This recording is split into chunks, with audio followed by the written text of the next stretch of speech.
Claims are not evidence. You may have heard this internet slogan often raised by YouTube skeptics like Paulogia, Matt Dillahunty, and so on.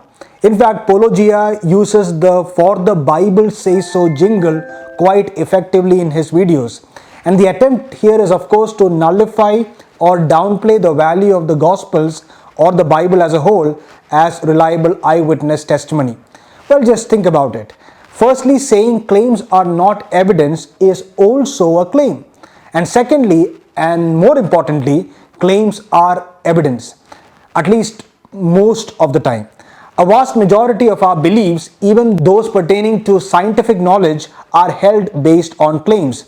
If you believe in the Big Bang cosmology, it is not necessarily because you have investigated and understood the data yourself, unless of course you have studied the subject, but because you have accepted the claims of a vast majority of individuals who are experts in the field. That everything in the universe was once crunched into something smaller than an atom. But you don't know that. Well, you're just believing Stephen Hawking, and that's a matter of faith in his abilities. Yes. You don't know it yourself. You're accepting that because someone told you. Whether a claim constitutes as evidence depends primarily on who is making the claim. Take an everyday example. I come home and ask my brother, "Where is my dad?" And he says that he's gone to the supermarket. I buy that claim as evidence for the proposition that dad has indeed gone to the supermarket. Why?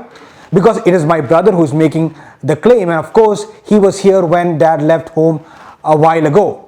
You see, again, it is a matter of who is making the claim, but well, you could say that it is not just who is making the claim, but also what the claim is about. The claim that Jesus performed miracles and rose from the dead are not of the same kind as the claim that my dad has gone to the supermarket. So here these skeptics will qualify the initial claim that claims are not evidence with an additional claim that extraordinary claims require extraordinary evidence. Well, no. Claims are claims, and they just require adequate evidence to be either held or discarded. Also, what do you really mean by the term extraordinary? The proposition, for example, that the earth is not actually flat must have sounded as extraordinary to people a few thousands of years ago, or that the earth is moving around the sun and it is not the other way around, or that the universe comprising of space, time and matter began to exist at the Big Bang. Time began to exist? That's an extraordinary claim.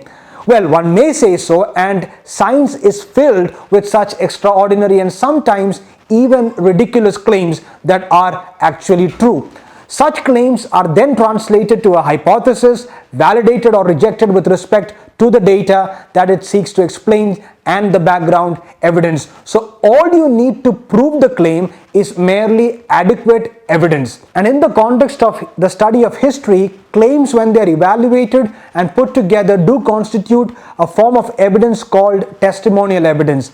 These are the kind of evidence that are used in the study of history and also even in modern courts of law. A few months ago, we had the cold case detective J. Warner Wallace on our show, Conversations at the Desk, where we discussed about his most recent book, Person of Interest. I will leave a link to that conversation in the description box. Now, Wallace is a celebrated homicide detective in the US, having investigated several high-profile cold cases. In fact, he is the most featured detective on NBC's Dateline. A former atheist, he has often spoken about his conversion and how applying the rules of testimonial evidence to the Gospels convinced him of their authenticity. His latest book was the basis for our conversation, where he makes a robust case for Jesus without the New Testament, much like as he describes investigating a no-body homicide, a case of murder where the victim's body itself is missing. Anyway, after the show, I recorded a separate segment with him where I asked him about what he really thinks about the sort of contempt for testimonial evidence that is prevalent among internet skeptics. And here was his response. An atheist slogan that often appears on the internet. Popular skeptics like Matt Dillahunty, and then there's this YouTuber called Paulogia, if you're aware of. They often poke fun at Christians with this "Bible says so" jingle. So what they basically say is that claims are not evidence. So when you look at the Gospels, they're just a bunch of claims. He said, she said. but they do not really constitute evidence. Now, as someone who, as a part of your profession, is known for assessing testimonial evidence, so you know what is just a claim and what claims actually constitute as evidence, and a former atheist as well, so you applied the very same skill set to the Gospels. How do you look at the claims of the Gospel, and how can we actually filter it to know whether it actually amounts to be testimonial evidence? Okay, so a couple of things. It's true that if what you mean by claims, you mean I would agree that unsubstantiated claims are not evidence. They're just a claim, and people can claim all kinds of things. But when you're working with witnesses, all you have are the claims of witnesses. The question is, what makes the claim substantiated? How do I know if the claim is true? Like, is there some way to confirm the reliability of the claim? Of course, that's what we're trying to do, right?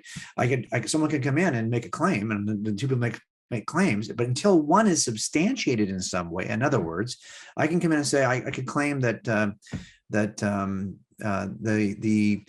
the sun set tonight at 6 p.m. That's a claim. It's not evidence. Well, I saw it set at 6 p.m. Well, how do I know you're telling me the truth? You could be lying. It's just a claim. Well, then you go back and you do maybe I've got the National Weather Service that has a marker here, just down the street. And sure enough, it measures that it's dark at 6 o'clock. So now I've got some independent corroboration of the claim. And that's exactly what we're looking for. We're looking for a way to turn a claim into a substantiated claim, a claim that's supported by other forms of evidence. And it doesn't need to be a lot. It could just be one other touch point piece of corroboration. So for example, I always say it this way. He came in the bank and he jumped over the counter and he took that money and left. Well, that's your claim. It's not evidence. Well, it's a witness in a crime. He says he saw it. And you're just going to say his eyewitness claim is just a claim. It doesn't count as evidence, just a claim. Well, if somebody else says, yeah, I saw it too, is it more than a claim now? Well, it's still a claim, but now it's a corroborated claim, but it's still another witness. Okay, tell you what, we found a palm print on the desk that he jumped over, allegedly, according to the witnesses. Well, that's about where a palm would go if he was jumping over the way they said. So now the palm print acts as a corroboration to the claim of the witness. This witness is starting to look like she's legit now, because an unsubstantiated claim, I'm always going to be skeptical of. You should be too. But as we start to begin to build corroboration for the claim is no longer unsubstantiated. Now it's corroborated by something, and that corroboration can be very, very small. So the palm print, for example, is not going to tell you what the witness said he saw. What the witness said, well, he was wearing a tan shirt and black pants. Well, that palm print confirms that somebody jumped over. The guy he said jumped over did jump over, but it doesn't corroborate what he was wearing. So in other words, we take touch point corroboration to infer reliability to the larger witness, the larger reliability to the witness. And that's fair. We do this all the time. So to say that a claim is not evidence would be to say, well, is an eyewitness claim evidence? Well, it depends, I guess, on who is making the case. Because often we'll see that from the other side that, yeah, they'll take one expert, one scientist who says, yeah, look, I see that this, and suddenly it's gold. But if my scientist says the opposite, well, your scientist is an idiot, right? It's just a claim over there. Over here, somehow it's evidence. Well, a lot of it's going to come down to which of these two claims can we actually support evidentially through some other form of corroboration. So in that sense, yes, I agree that claims by themselves, unsubstantiated, are just unsubstantiated claims. But once we begin to corroborate them, they take on evidential power. Interesting. So when you talk about the Gospels, you have these different claims, and also, just an additional question with that you see some, amongst themselves, they kind of deviate on some details, right? Sure. So when you look at testimonial evidence, is that also expected? Oh, absolutely. Let's say someone's watching this video, the two of us. Turn off the video, turn off the, where it's posted, and now we're going to interview. What did Jim talk about? And I'm just going to have you say what Jim talked about, and you're going to say what Jim talked about, and you're going to say what Jim talked about. I guarantee you there'll be some sense that did you all watch the same thing? Because you're not going to mention the same things. You're going to end up being focused on the things that were interesting to you. And that's natural. This is what happens with every eyewitness. And what happens is not just that I'm only going to repeat back what's interesting to me.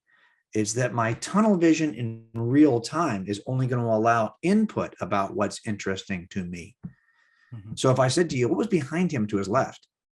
Some people will know because that was interesting to them. Some people will say, I don't remember because I was focused on his face, you know? So it's going to depend on what it is you are focused on in real time. And that even varies witness to witness. So don't be surprised when you have variations. It doesn't mean that this is a lie, that anyone's lying. Every one of those people saw the video, but they're all going to recall it slightly differently. And that's what we see in any set of eyewitness testimony.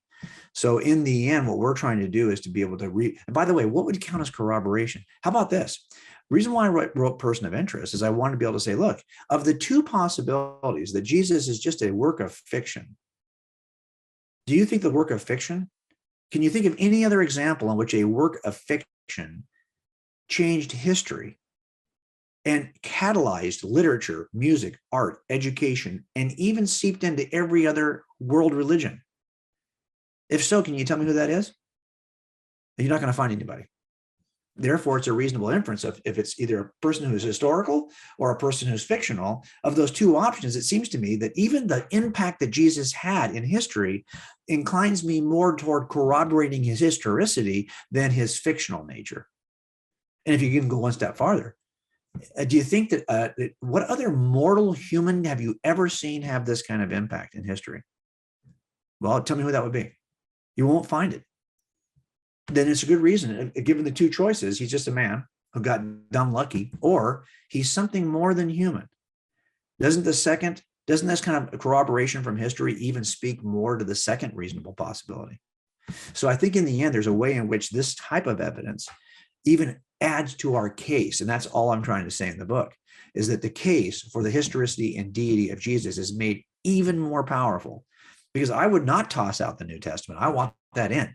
But even if you weren't willing to look at it, you'd still be stuck with the same Jesus.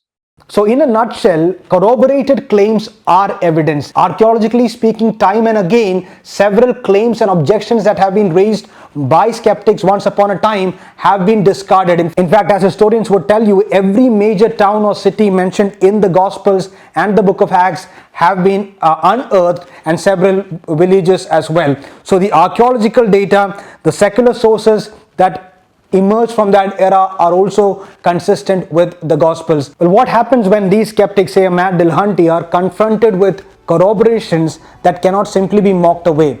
Well, we will see one such case in an upcoming video. This is Asher John for the Carpenter's Desk.